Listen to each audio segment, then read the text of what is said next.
Guyana is a young nation when compared to others, but her rich history and the struggles for freedom that came with those very markers are something to be proud of.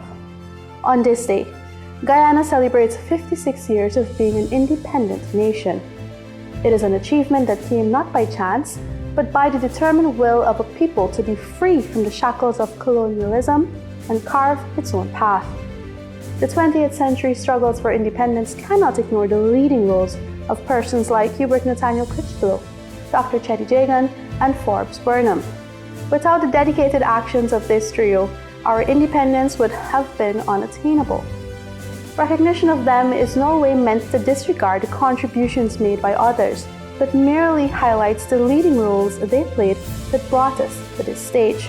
The fight for independence was first conceptualized by famed trade union leader Hubert Nathaniel Critchlow. In 1926, the 42-year-old Critchlow and other Caribbean labor leaders met in Georgetown.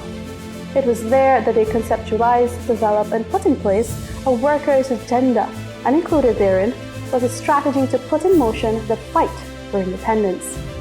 A fight which required the contribution of all Guyanese, chief among them being two of Guyana's greatest political leaders, whose names will forever be etched in our history books: Forbes Burnham and Chetty Jagan. The political system at the time had a governor and a legislature whose main priorities were serving the interests of the crown and merchant class.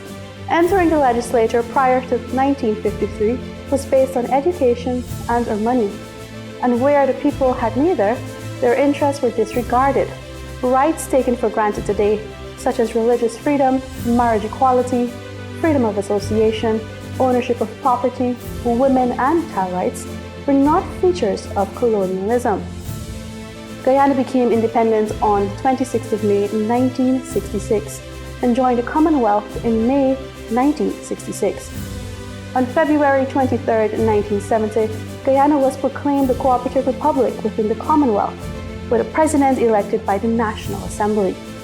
And so, after many years of struggles and through many constitutional battles, Guyana secured its independence from Great Britain, an act that marked the creation of a new nation, one where nature abounds and culture mixes, creating the perfect fusion.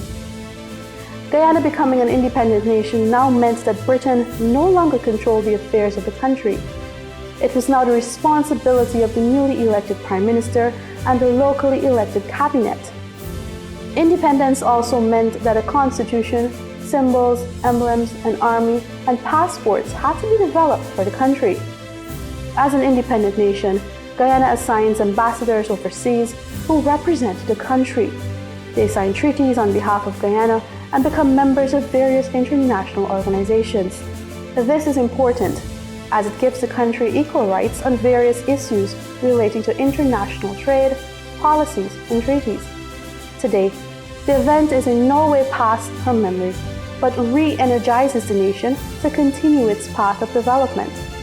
We are reminded that despite our struggles, we have and will persevere, for it is something we are made of. We are free thinkers who are not afraid of change, and on this independence, we challenge you to be fearless of your love for God, country, countrymen, and self.